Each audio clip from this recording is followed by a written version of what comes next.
Hello, welcome to WOLFpak Live. My name is Wendy Fortino, and I am here with a very awesome guest. I cannot wait to dive into our conversation. This is, and I don't want to mess up your name, but Greg Gurenlian. Did I say that right? Nailed it. Did I Yes. really? Yes, you did. Greg Gurenlian. Okay, awesome. And that's a cool last name, by the way. But Greg is a former professional field lacrosse player, a world I'm not totally familiar with, but I'm really excited to learn a little bit more about it. He's done a lot of things. He created the Face-Off Academy. He's done so many things. We're going to dive into that. But Greg, how are you doing today? I'm good. Just another beautiful hump day. Getting from one side of the week to the other. So things are going well. How about yourself? I'm good. Yeah. So like the thing about you that really I was just really like drawn to is first of all, it's a world I'm not familiar with, right? But just when I look at the content that you share on your social media, right?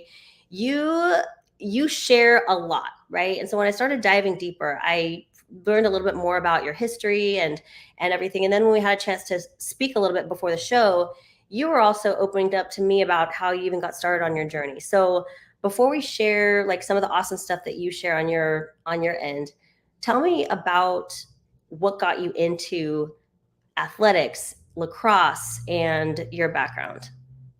Yeah, I have been playing sports since I can remember. My family, I'm the oldest of four, and my sister not so much. My sister was kind of the smart one, but my brothers and I have been playing sports since as far as I can remember having eyesight. One of my first things I ever did was karate. I was competitive in karate from the time I was 6, and then just soccer, basketball, everything except tackle, football, and hockey I've played. So it's and I just love competing. And we actually talked about it earlier when we were speaking about we were this generation before cell phones where we went outside, we played until we were told that we had to come in for dinner. And I remember that. Yeah. I remember those days. I would be outside until it was literally pitch black outside. I mean, playing with like me and my sisters, we'd like actually make rubber band jump rope stuff, and we wouldn't even have anything fancy. It was just totally. You didn't need to. You just invented stuff. You did. You just invented stuff. Remember those days? Yeah, we had it good. So, but your nickname, I don't know if you call it a nickname, but people call you the Beast, right? You were telling me a little bit about how you got that name. So tell me where did the Beast come from? Yeah, and most people who look from the outside would be like, okay, so this guy just decided after a Friday night drinking with his friends in college that please just start calling me Beast from now on. That's not how it happened. I actually started lacrosse late, my freshman year of high school. I was a skinny kid, but I had never played any contact team sports. I wasn't allowed to play football when I was younger. So I started playing lacrosse. Really fast. Why were you not allowed to play football? So my parents were very protective. And even though they would watch me, in kumite playing lacrosse or pinning a kid in wrestling, for some reason, football was off the table. I had Osgood-Slaughters when I was younger. And I had a lot of knee pain growing up. And our family doctor said, yeah, you don't want to play football because if he gets hit in the knees a lot, it'd be a big time, long-term issue for him. I'm so sorry to stop you so many times, but Osgood-Slaughters? Osgood-Slaughters. It's a very common thing amongst growing adolescent boys. They get a little bit of knee pain just because it's literally growing pains. Right. The concept was if you get hit in the knees a lot when that's happening, blood supply becomes an issue, and it could stun your growth and cause all kinds of issues. So I wasn't allowed to play football. So when I begged my parents before my freshman year of high school, can I please play lacrosse? All the cool kids do it. That's literally the only reason. There's no cool explanation other than I wanted to be a cool kid. And so when I went to our family doctor, Dr. Levin, my parents asked him, is this okay? And he had a niece who played lacrosse. And anybody who doesn't know, women's lacrosse is a totally different sport than men's. They don't wear pads. There's no hitting. Yeah. So he thought, oh yeah, my niece plays lacrosse. It's totally fine. It's a great game. So we go to the meetings. My dad's sitting in there. And my dad's like, wow, there's a lot of pads. And I was like, yeah, it's a hard ball. So we sign up.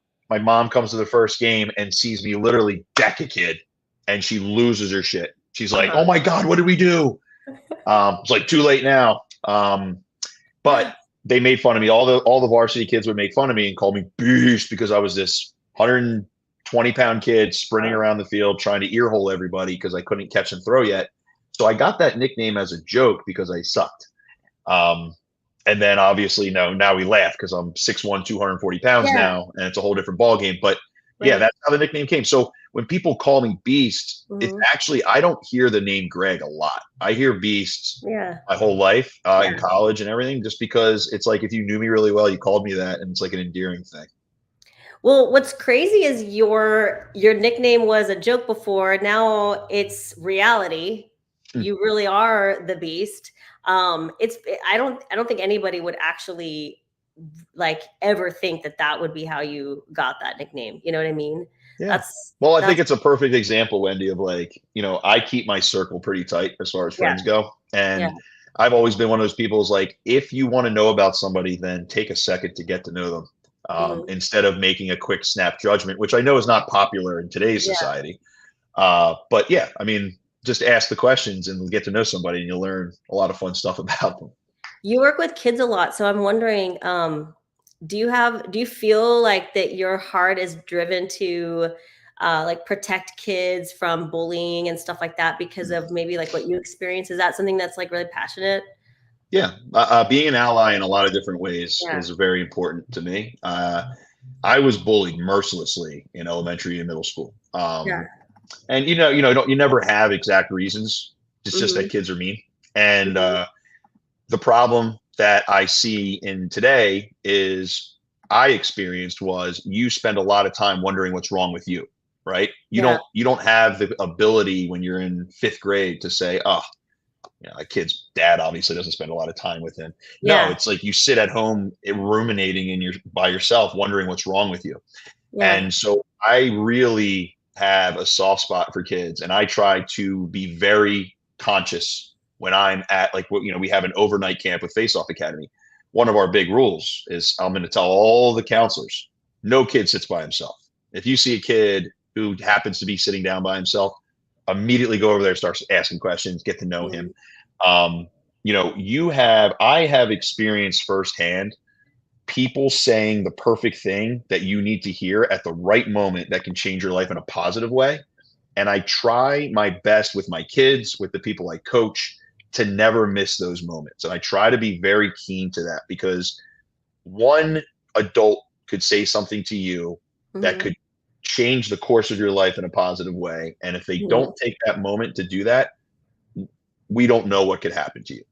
So I pay a lot of attention to that. Yeah.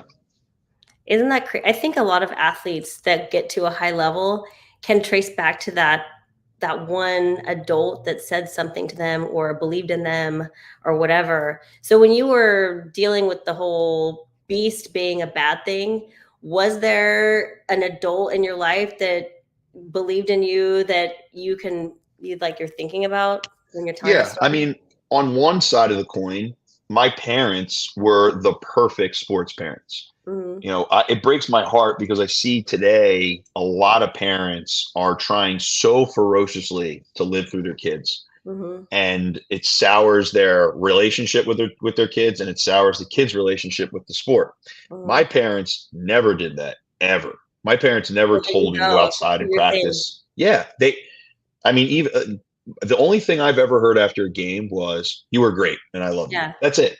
Yeah. And my own crazy psychology had to cause the issues of me, going over the top and being upset when I Yeah. lost. But when I was a freshman and I had spent my first year playing lacrosse, I Mhm. had to deal with a ton of just negative stuff, and a lot of it came from external factors, but there was a plenty of it inside me where Mhm. I, at my own fault and at my own, I guess, negative side effects, am Yeah. very hard on myself. I always have been.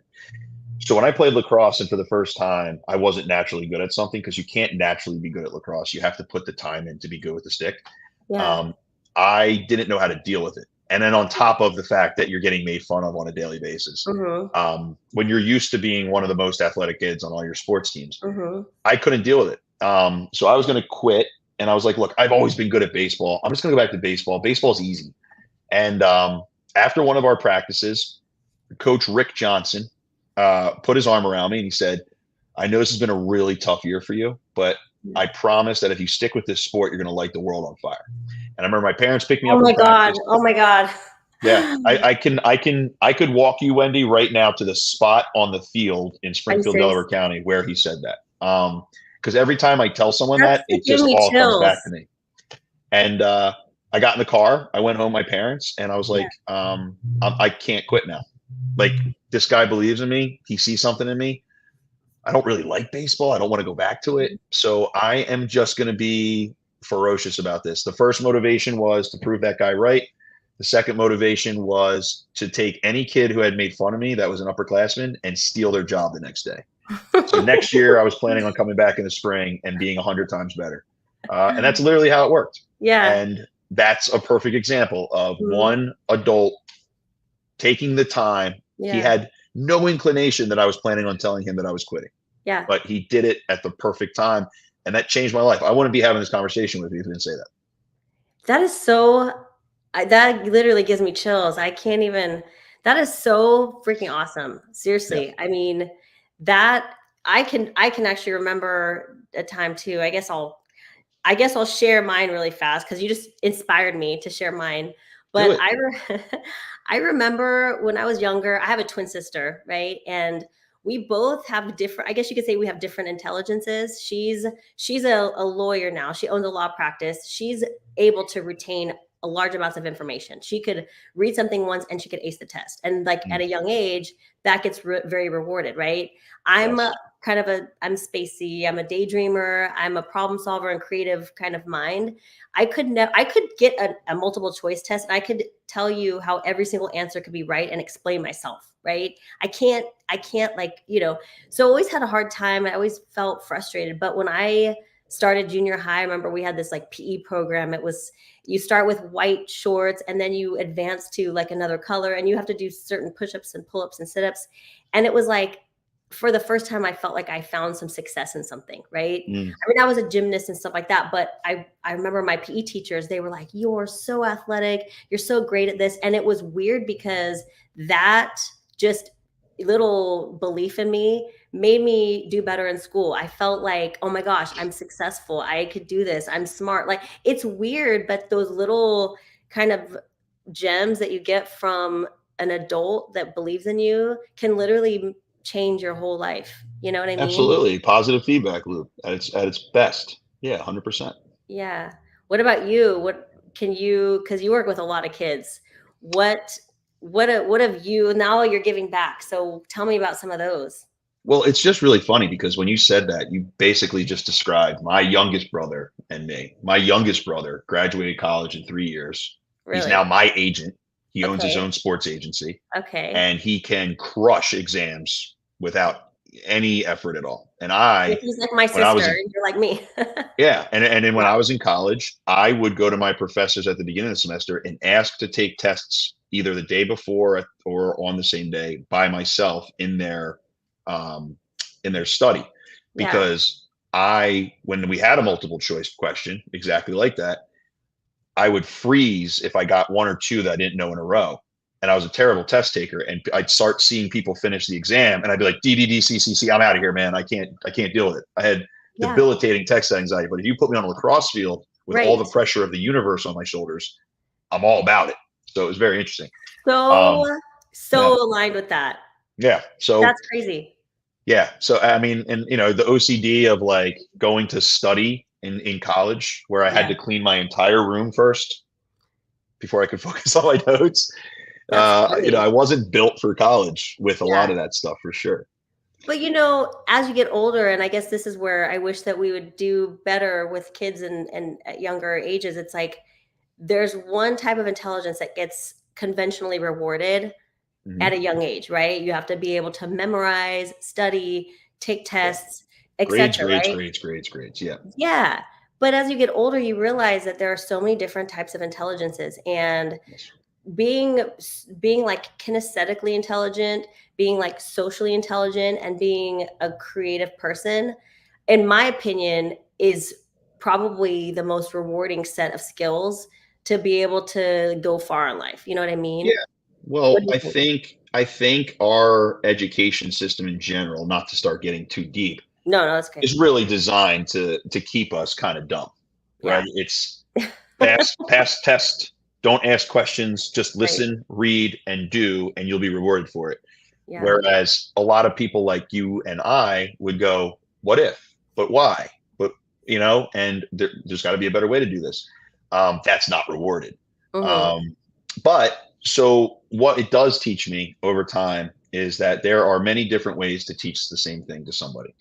And Oh, I think one of the absolutely. things that I've been successful with Face Off Academy is because as a strength coach, when you're dealing with a wide range of athletes, and then when I went into the private sector, you're dealing with Gen Pop in Hmm. New York City at a personal training gym.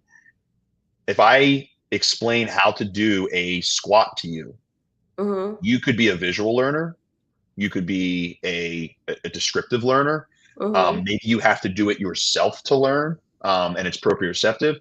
So I just constantly, what I would do is after every set, like say I was teaching how to do squats one day, after every set of squats that you did, I would then try to re-explain the same talking point a different way and a different Hmm. angle and then all of a sudden, finally I say it and it clicks.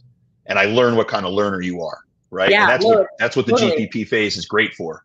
Um, and then you go to the next client and it's totally different. Right. So that taught me very early that you don't get frustrated because someone doesn't Yeah. understand. It's just you just haven't used the right language yet for them. And you just go down the line, you change the way you teach it to each kid so that they Yeah. all end up doing the same thing, but maybe they got there a different way. And like you said, our education system, this is definitely not designed that way. It's Yeah. do this way and then standardized test to tell you if you're dumb or not. Whereas really learning is like this, Yeah. right? And Well, you have see, to be patient. this is where and I would say that you're very socially intelligent, because your ability to see that you're on a mission to figure out what type of intelligence these kids all have, so that you could teach them in their language, which like language, aka their set of intelligence, right? Right. So some people are visual, some people are you know go off of like just like they can hear it. Some people need to see it written down. Some people, when you go to the gym, you see them with their notebooks out and they have just notes on like their sets and their reps and how much weight, like, and trying to beat numbers. See, I've never been that kind of person personally. I would get, because I'm kind of OCD too. Mm-hmm. If I get, or like with Apple Watches and stuff like that, I get so obsessed with that kind of stuff over the top that it actually takes me away from my progress. I can't. Ah, interesting. Okay. I like to go in there and I like to, be able to just let myself get in the moment and not be so tied up with like, where's my numbers? What's my this? And that I can't put my effort into it. You know what I Yeah, mean? I understand So, that. I know but power that's, lifters, especially if you train Westside Barbell, like it's all math all the time, yeah, right? Whereas for myself, I was very much a conjugate person, right? yeah, So my training, I need progress. I need to be tracking my progress, yeah, whether it's load or other. But for me, I can't just go to like I have a friend, Brittany, who she's a great trainer in Texas. She's like, yeah, I don't ever do programs. Like I go in yeah, and I do something. I just want to move my body and try all yeah, kinds of different stuff. And she's in incredible shape.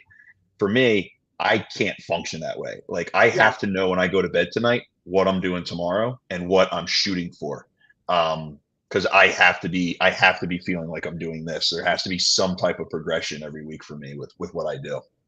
It's interesting that you say that, because I was just thinking about this. It's like you also, I mean, you do a performance sport and I do an aesthetic sport. Although I was a track athlete before I came into this sport. So What was your event? What was your the 800. So badass? Okay. I was actually training in 2008. I was actually training for the Olympic trials in 2008. And then I actually stumbled in the sport when I got hurt and I was bummed out, but that's a whole nother Mm. story. It was like a whole chapter change for me, you know? So training for track was all about performance. I didn't care. The physique was kind of the byproduct of that, right? Yes. I Yes. was very, actually, I was a lot more structured, like hitting my times and my intervals. Like I had my training was very structured, right? And it still is, but in terms of like the numbers and getting all nitty gritty with that, I'm definitely more like go with how I feel, go with how my body's changing. I'm kind of like adjusting as I go, depending on how my body looks, because that's more like what I'm going for now is like how everything looks. But for Mm. you, I can imagine like things must have to be so structured with you because you're trying to get skills, like getting a skill set, doing something that is performance based. There's really no other way to do it. You got to be so structured, right? Yeah, I mean, skill acquisition is important, and it drives everything, right? So, Yeah. for instance, for people who don't understand the sport of lacrosse, if you watch hockey, after every goal and at the beginning of each period, there is a face-off. In Yeah. lacrosse, it's the exact same thing. The only Yeah. difference is in lacrosse, there is a designated person called a face-off specialist on each team, and Yeah. our job is to literally wrestle and fight for the ball for our team, get us possession, and then sprint off the field. So I'm on the field for like 10 seconds, maybe 20 seconds at a time, and I do it 30 times a game. So my goal was for 20 years was to train as hard as I could for 10 to 20 seconds 30 times. So my type of endurance was sprint endurance. I Yeah. trained very similar to that of a safety, Yeah. where it was short burst. I had to be able to move in all different directions. But with lacrosse, I also am getting hit while trying to pick up a 2.5-inch ball and secure it in my stick without getting knocked over or getting checked. So there was a lot of short burst sprints, and I Yeah. tried to do everything around fast twitch. I always made this joke with my friends because they talk about running long day. Do you ever thought about doing a marathon or a 5K? I was like, look, my whole Being a life is sprinter. 400 meters or less. Right. And if I'm getting chased by a lion at 400 meters, I turn around and I face my fate because there isn't a slow twitch muscle in my body. Yeah. Um, and that's what I trained for years. So you're right. Like the skill acquisition of being able to do a face off, that footwork, that stuff is very, very important. Yeah. But being in the right type of shape is really, really important too. Right. So if Yeah. you're a lacrosse player and you're a face off guy, if you're going for 3 mile runs, that's not Yeah. indicative to what you're doing. That's not No. functional for you, right? No. If I'm jogging for 3 miles in a lacrosse game, I got seriously lost somewhere. So, Right. that's what I had to focus on. So it was all about power, Yep. speed, and sprint endurance. Well, and you're not just training speed, you got agility. You've got to be able to be like quick on your feet. So I would imagine that in addition to the quick twitch muscle fibers that you're training, you're also training the agility, like the footwork, right? That I mean, I'm talking about an area that I'm not totally keen on, obviously. I'm not using the proper terminology, but I do know I do know a thing about or two about fitness.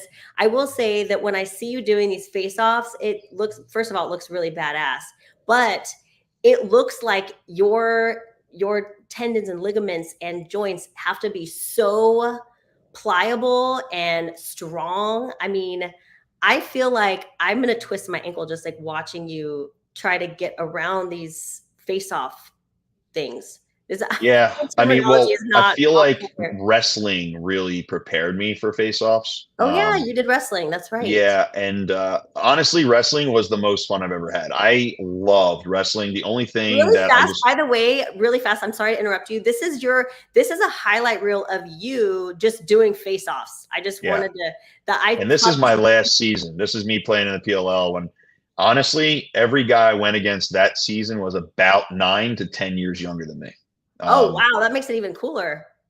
yeah, this was my final season, so that's when it was like, okay, I'm old. Yeah. Like these guys are a lot younger than me.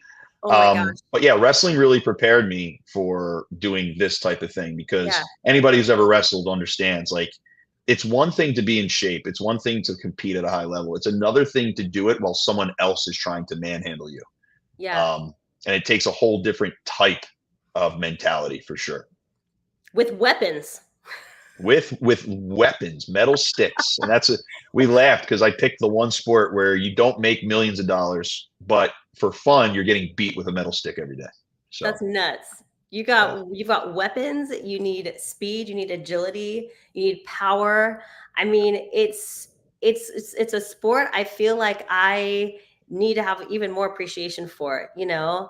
Um, and it's a whole world. You know what I think is so cool is that there are all these worlds in the world of sports. Yes. Yes. And when you talk to like an elite athlete in whatever world you're talking about, it's like it's so crazy because you're so engulfed in that world. And I I talk to people in the CrossFit world, and I mean, I was a gymnast. My twin sister was a diver. My older sister was a gymnast too. But it's like whatever world it is, when you are a high level athlete, you're obsessed with it. It's almost like there's no other world that exists when you're in this world. So when you're outside of that and you look in and you talk to somebody who's obsessed with that world, it's almost fascinating, because I'm like that too in my world, but now I'm entering another world. I'm like, wow, like I get it. You know what I Isn't mean? that awesome? Yeah. My wife and I talk about it a lot. So during the pandemic, obviously, you find all kinds of. We always laugh. Like I think I beat Netflix right during the pandemic, but like we got into the F1 show. We even watched a documentary on mermaids. Like there's a mermaid world of people who dress like mermaids, and it's crazy because when you look at it, you're like, what? Yes, we're definitely watching a mermaid documentary tonight. But like I said, there are so many people on Earth that there is an entire world, an international world of mermaids that Yeah. I've never heard of. But there's a whole world of it, and they're obsessed, and they all know each other. Yeah. So I talk about this a lot. Like I used to laugh because I said, lacrosse wise, I'm famous. There we Mer go. people. Oh, nailed it. I said, in lacrosse, I'm famous enough in the lacrosse world that I can't be a total idiot in public, because there's always like one person somewhere who knows who I am. So you'll be flying to, say, Vegas, and there just happens to be a guy who wants to take a photo with you on the plane Uh-huh. because his son is a big fan of yours. And meanwhile, every other person in the airport is going, who is that guy? Why is he getting like nobody knows who I That's so am? So it's cool. actually hilarious. It's very Mhm. cool to be in that type of situation, because I Mhm. don't celebrities who are NFL players and basketball players, you can't go anywhere. Yeah. I can go No. anywhere. I can do anything I want, but it's just fascinating. Like track and field, there's actually a great documentary right now. I think it's I called know. Sprinter, Yes, I need to and watch it. I am obsessed with track and field. I love track and field. I love Awesome. gymnastics. The Summer Olympics are like my favorite. I think I Yes. just love watching human beings that are about as close as you can be to being well-oiled machines. Yep. And there's no better way to explain a track and field athlete or a gymnast to me. So, yeah, that's a cool My documentary sports. that we're diving into. Yes. Yeah, no, I agree. I think, well, when you train and you compete at something at a high level, you have this appreciation for people that have that same level of dedication. You know what I mean? Yes, and you're empathetic to it. Like you had said earlier Yes. about, having, how taking kids under my wing, Mhm. mentorship or whatever. Um, I am very sensitive and appreciative when a kid Mhm. walks in and wants to train with me. I know how badly he wants to get it right, Yeah. right? And I feel like I have a duty, not just necessarily to teach him how to do it right, but to Right. foster the fact that he loves learning about it, right? And we Yep. talked about education system. My sons, the biggest thing for me is teaching them I'm not a grades person. I'm not going Mhm. to tell my kids you have to get good grades. They'll never hear that from me. What they Yeah. will hear from me is that you should love to learn. Ooh, I Look, like that. like I told my son, like my oldest son, learn how to read very early, because I would Yeah. always tell him, like I'd read him like Harry Potter. I'd be like, isn't this awesome? Like right now we're diving into a Yeah. whole world. When you know how to read, there's an infinite amount of worlds that you'll be able to learn about. And I would always say it, and you could tell he was trying to read, and he learned to read early. We can't stop him from reading now. And the whole idea is, if I Yeah. can foster a love for learning, the Yeah. grades take care of themselves. Just like training. If I'm Yep. training to be faster and more mobile and more Mhm. flexible, I'm obviously going to look better. Yeah. So I think part of training, especially if you're a trainer and you're listening to Mhm. this, if you're new to personal training, and you're dealing with Gen Pop, my number one goal when I would meet a new client would be to get you to stop looking in the mirror as your Yeah. goal and Yeah. instead focus on the work. Yeah. If you're cutting your rest periods and your loads are going up and your reps are going up, Yep. and I'm getting you in here from 1 time a week to 3 times a week, we're going to have about 2 months, and all of a sudden you're going to have that holy shit mirror moment. Yep. And you're going to come in here and go, wow, I looked really, dude, now I can't keep you out of the gym. Yep. And, that's kind of the whole idea, is to foster the important thing. Yeah. So that the goal, it takes care of itself. Oh my gosh. Not to get so deep here, but you just made me think of another thing, which is, and I think this is kind of along the lines of what you're talking about, but I feel like even when it comes to being successful in a sport, and this is something that I've spent my whole life trying to get down. I feel like at this point in my like athletic career, I'm actually kind of just now finally figuring it out. Is that when you're so focused, hyper focused on that end result, it's kind of like what is at the end of the road anyway. Like, let's say you win and you get exactly what you want. It's kind of like that like top of the mountain is just like empty, right? And if you're still focused on that, even if you achieve it or if you don't achieve it, it's like it's kind of just this empty poof, right? That Whereas is very, very true. the whole journey of getting there, it's like that's where you're meeting the people, you're learning the lessons, you're training your skills, you're figuring out about yourself. You have all these emotions and stuff that kind of surface themselves because anytime you push your body or whatever, I'm a firm believer that when you push your body really, really hard, emotional things that maybe are pushed down really deep come to the surface, and you're forced to face them head on. And a lot of people experience this when they're training for something really, really serious. And then for me, I think going into like a competition or whatever and going, I have to win this, right? I have to win this. It's like you're hanging on to this need to win so much, and it has to happen so much that you sabotage yourself, you mess up yourself, you're focusing almost on like what can go wrong. And to your point, it's like when you're focusing on the journey and the lessons and the skill set and everything else, a lot of times that end result that you wanted, it kind of happens, right? You're absolutely right. And I've been on crushing losses that have devastated me. And I have been on top, winning gold medals or winning a world championship. And you are absolutely right. When I won our league title, when I won a gold medal, it was not jubilation. It was a sense of relief. It wasn't what I thought it was going to be at all. It was great. But when I look back at my career, it sounds crazy, but the things that I really relished was the suffering. Like when I think about things that what gets me going, like when you were just showing those highlights, I remembered those days, not even those plays. So it was like, my friends, what do you miss most about playing? You're not going to believe this, but the fourth quarter, when I'm bloody, I'm exhausted, my lungs are on fire, my team is, you can feel how tense they are because they're dying for me to win this really important face-off. Or I'm leading a comeback and I've literally emotionally broken my opponent and there's nothing you can do about it. And I'm just on a roll. Like those are the things. Yeah. Like you going out and feeling like a gladiator, like going out and just breaking up. Like that's what I love about wrestling. Like pinning a person, it sounds crazy, but pinning a person right in front of their family. Like that's the cutthroat part of sports that I miss. And I miss those really tough training moments, the parts where you didn't think you'd get through it, but you did. I don't remember the records or the championships and stuff like that. I remember that stuff. And that's what it's almost interesting. Winning a championship almost ruins a lot of athletes. You know what? Because they're not quite the same after that. Isn't that crazy? I have experienced that too, actually. And funny that you say that. Not funny, but you know what I mean.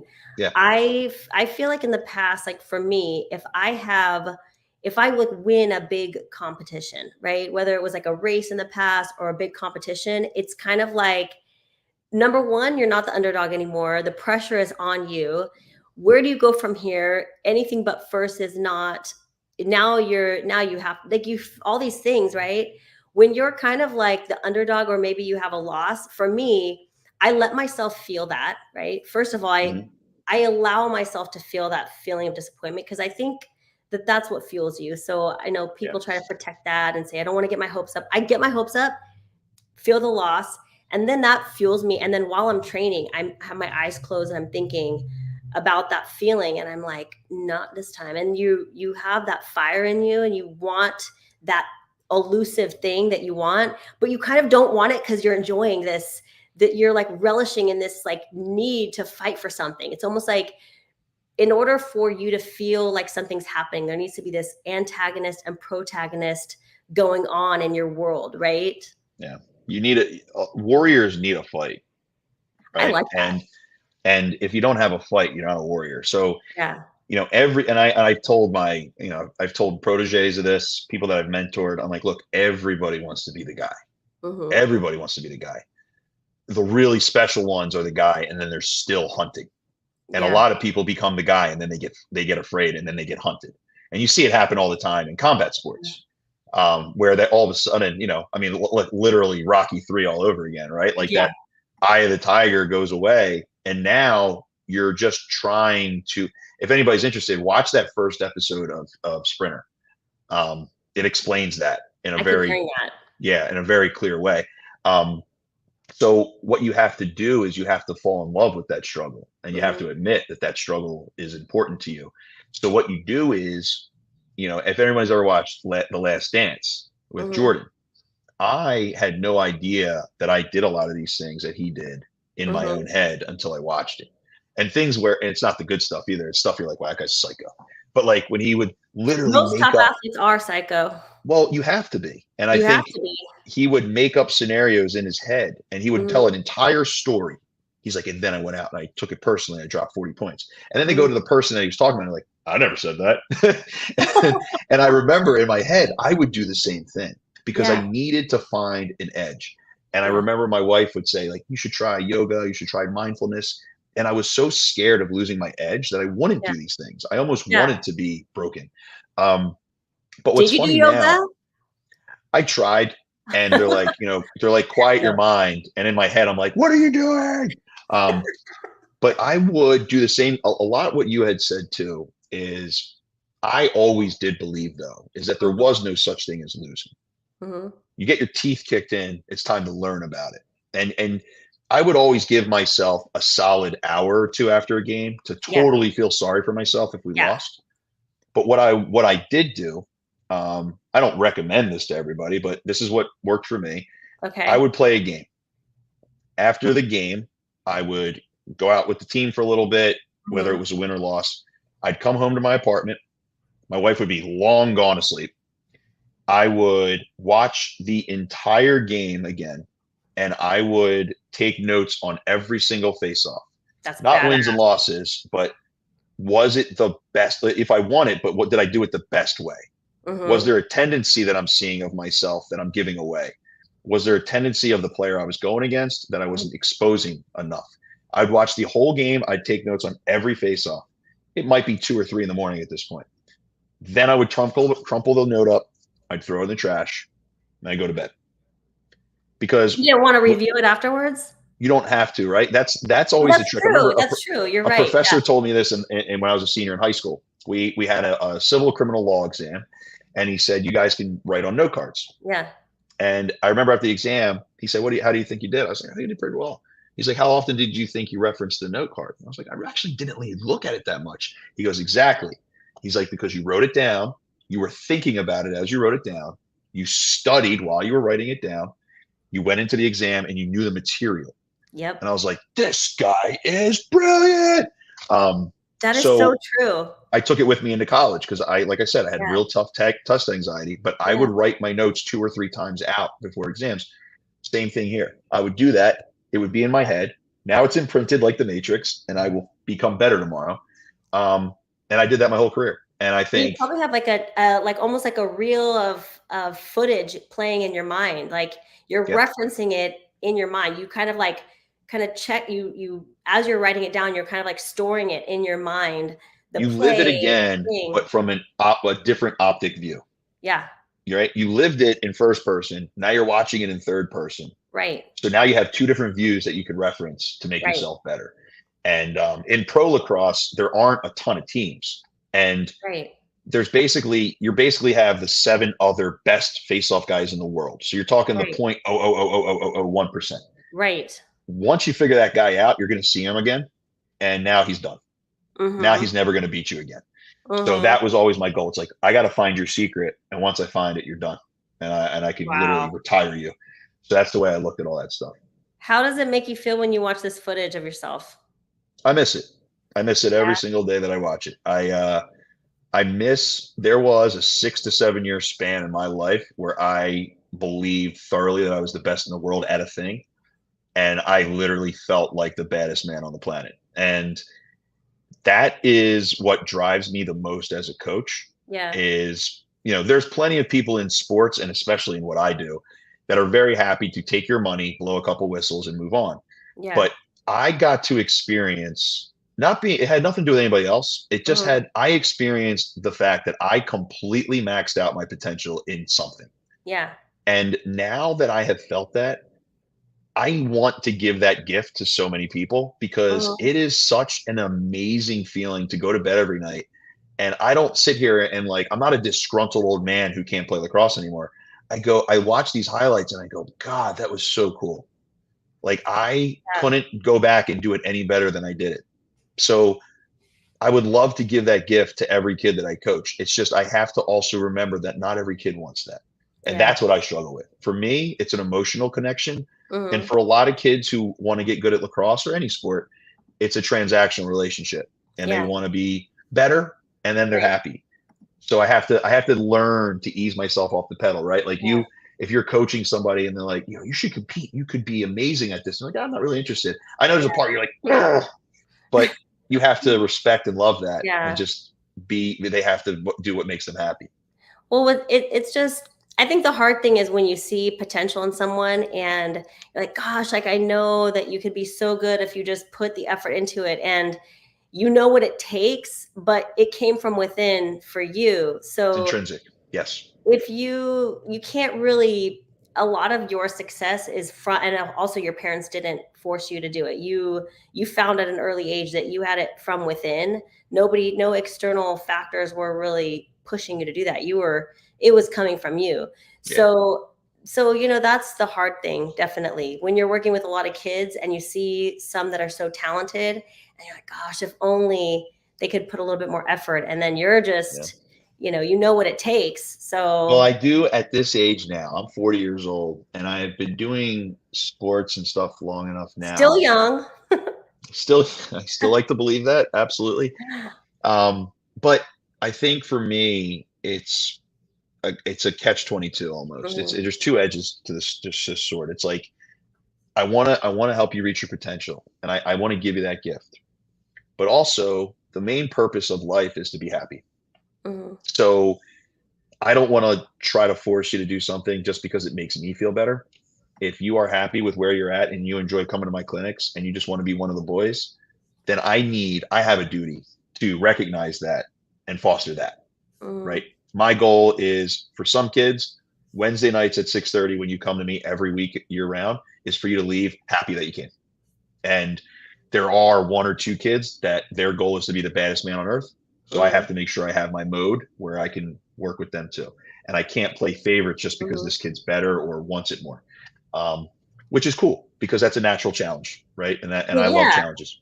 and you're using your skill to be able to determine what intelligence you're working with too. You're picking up on what language you're speaking to each kid with, right? Yes. And sometimes it might be hard because you know, they whoever you're working with, they might actually need just a boost of confidence. So being able to figure out whether it's like, do they need somebody that really believes in them before they, find that intrinsic fire, or do they really just not want to do this? And that's where Yeah. your social intelligence really kicks in, right? Because that's where you're really utilizing that ability to be perceptive. Am I working with a kid that is really, really not into this? Or do I just need to give them the extra boost? Yeah. That's Well, the we hard also have it. We have an advantage to, say, a public school teacher, thing. Hmm. whereas the public school teacher needs to. They deal with the same emotions to try to help these kids reach their potential, but most kids don't want to be in school. Right. The reality for us is we are in a privileged situation where I know that 99% of the kids who come through the doors, their parents spent the money, they asked their parents to come, they want to be there. So I know that there is a level of it being intrinsic for these kids. I just got to find out what really gets them going. Whereas for a school teacher, I mean, God bless them. For them, it's like, how do I get these kids to want to be here? Yeah. Um, but we're lucky. Every single day. I mean, one of the biggest things I've realized is gratitude is the most important thing. That keeps me as grounded as possible, and Hmm. it's been an effort. It's not does Gratitude does not come naturally to me, I agree. which sucks because I was born in 1984 in America, and for some reason I find a reason to be upset Yeah. sometimes. And I'm living here in Westchester, New York, with my dream wife and beautiful kids, and I come home angry sometimes, and Yeah. it takes me like a whole evening of practicing gratitude Yeah. to be happy and accept it. I do. You do have such a lovely family. So tell me a little bit about them. I know that you have an awesome family. I know your wife really supports your journey. You two have been together for a long time. So tell me a little bit about that dynamic. Yeah, I Jenny and I met in college. I had graduated from Penn State. I was working as a strength coach for men's and women's basketball. My goal in life was to be a professional strength coach, um, and work in the collegiate realm because I thought it was the coolest job on earth. I was going to get my master's in human performance at Penn State and then hopefully move somewhere in the Big Ten to eventually one day be a head strength coach somewhere. I met Jenny by chance. She was a senior at Penn State. We just happened to be, I moved my roommates in and then we went to a restaurant and I just happened to meet her. Thankfully, she said hi to me first because I'm afraid to talk to girls. And we hit it off. And then, you know, I ended up getting drafted that summer to the pros. And so I was traveling to Rochester on Mhm. weekends and working during the weeks. And eventually, I got talked into going to my one of my good friends, Derek Howells, was also a kinesiology major at Penn State and a teammate. He lived in New York. He came back. He said, "Dude, as kinesiology majors at Penn State, we're overqualified to be personal trainers. You should try the private sector before you decide you want to live in Center Pennsylvania the rest of your life." I was Yeah. like, "Okay." And she actually gave me the courage to try it. She's from Long Island originally, and she's like, "You should go try it. Why not? Why wouldn't you? What are you scared of?" And I was like, Yeah. "Oh, well, I'm not scared." Uh, so I went out to New York and I got the interview, got the job, moved to New York. I was very sheltered growing up, so I don't know how Yeah. the real world works at Great. all. She had to help me with that. She helps you with that. So yes, and she's the reason I'm here because she convinced Aw. me to move to New York. And then, if anybody who's ever lived in New York City and tried to be a personal trainer knows, Yeah. you start working the desk for like $12 an hour, and you have to watch other people who may or may not be good personal trainers bringing in all the clients, Right. and you have to really build your book. So Right. while that's happening, I have no money. I have student loans, and she came to visit me, and I was embarrassed. I didn't want her to come back because I was renting a room from an old man in the Upper West Side. I didn't want her to come in and see the fact that I had literally been eating out of a peanut butter jar for a week now.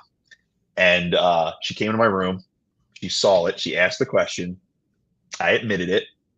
And then 2 days later, her parents pull up to the hotel, to the apartment, and there's literally a entire truck full of groceries. And No. so, pride wise, it was embarrassing, but at the same time, it was like, well, so um, she moved to New York City.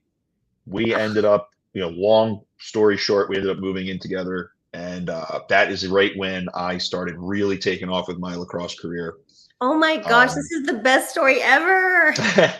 uh, he supported me when I blew my knee out. I thought my career was over in 2011, and Oh, she convinced me to like turn it into a positive.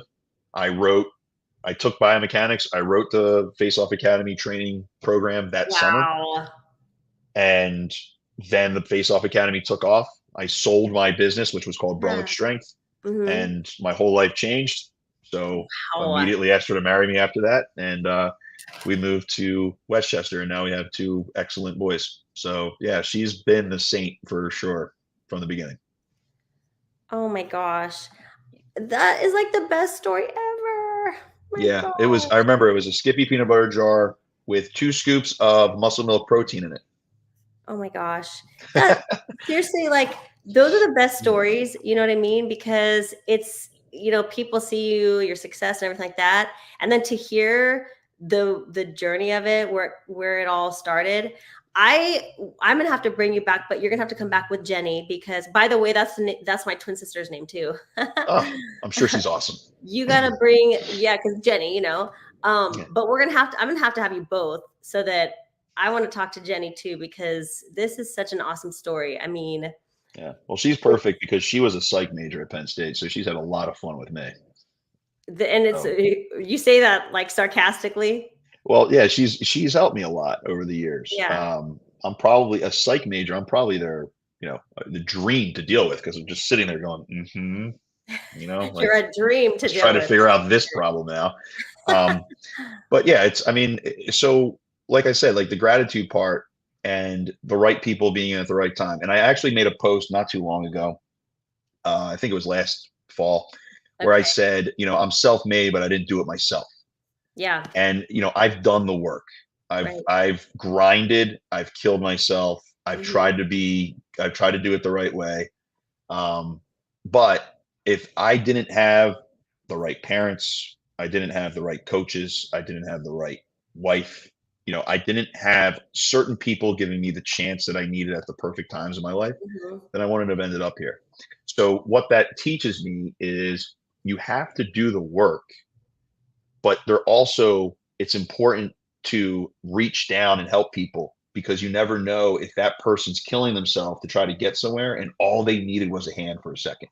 Oh. Um, so, you know, when we're in a world right now where I feel like empathy has almost completely dissolved in our Hmm. society, it's really hard to deal with sometimes. Hmm. So, the best I can do, instead of thinking of our country or our world from a macro standpoint, which can be Hmm. maddening, is be micro about it and just be like, well, what can I do? Hmm. And then anybody I mentor or any of my coaches that work for me, how can I try to teach them to be the same way? And Hmm. that's all you can really do. Hmm. I love like I love the fact that, you come from a place of empathy because, first of all, at a young age, you dealt with a little bit of bullying and you made your nickname into reality. So that's Hmm. badass, right? And then as you continued on, you were a little bit held back maybe by your situation and you teamed up with what sounds like an amazing partner, your wife, your life partner who believed in you also and helped you kind of like get on your feet a little bit and then was a that was a catalyst for you to be able to get to that next level and you're at this place in your life right now where you've reached so much success and your goal is to be able to give that back and make it like a full circle moment for yourself and I just think that's exactly why I wanted to have you on here because that's exactly the kind of vibe and energy that I think really needs to get out there, you know what I mean? Well, thank you. I think, you know, when I agreed to come on here, my hope was that at least one or two people would hear this and maybe they're stuck in something or they're not sure how it's going to work out. At the end of the day, I'm just a firm believer that if you just keep going, right?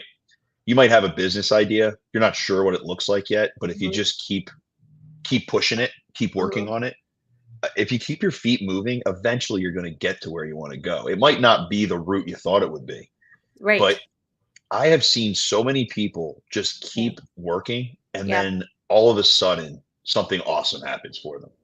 And look, I'm not a religious person. I'm a very scientifically based person and Yeah.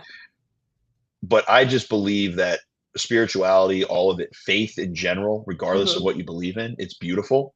So just keep going. Like no matter what I you like believe that. in, yeah, all of these things teach Yep. all of whatever you call your God, they all teach the same thing. Yep. It's just work hard, be nice to people. Yep. And like, I'm so with you on that. if you're good to somebody, if you're good to everybody you meet, you treat them with Mhm. respect, and you just keep working hard, at some point something's going to give. Yep. So, it makes life a lot simpler than getting distracted by the things you don't have. And instead Absolutely. of looking for reasons to be upset, instead look for reasons to be grateful and to just keep going. You know? Wow. And now Mike is dropped. Where do we go from there? Oh I man. was you're gonna go to bed now, right? Because it's late for you. It's like 9 o'clock for you, Yeah, right? but I'm all wired now. You were showing my Uh, highlights, so now I'm gonna get all fired up. But yeah, I mean, you're gonna go take your notes. I'm gonna go take my notes on this interview, see where I could have done better. Oh no. And no, this was great. And by the way, we didn't get a chance to talk about the intro. That Okay. was the most badass intro of a backpack Oh that I yeah. could ever imagine. Whoever did that is phenomenal. Oh Like yeah. We I have. never thought a backpack could be badass until I saw that. Oh man, we are WOLFpak. That's what we're about. Like Right? we do it right over here. That's Absolutely. yes. Well, Greg, I just have to say, honestly, like being able to sit down and chat with you and get all of your gems and your wisdom, it has been so amazing. And I just want to thank you so much for joining me and spreading your joy. Thank you so much. No, thank you for the opportunity. We'll have to do it again at some point. But thank you Yes. very much. And anybody who was listening, I hope something good came out of it. Oh man, awesome! I mean, no doubt, this is gonna be up on our page, so it'll keep people be able to keep watching it. But to everyone who's watching, I just want to say thank you so much for joining us, and make sure that for all of your backpack, meal management, duffel bag needs, go to wolfpak.com. And until next time, we will see you on the flip side. Greg, don't go anywhere. I want to say bye to you afterwards. Okay.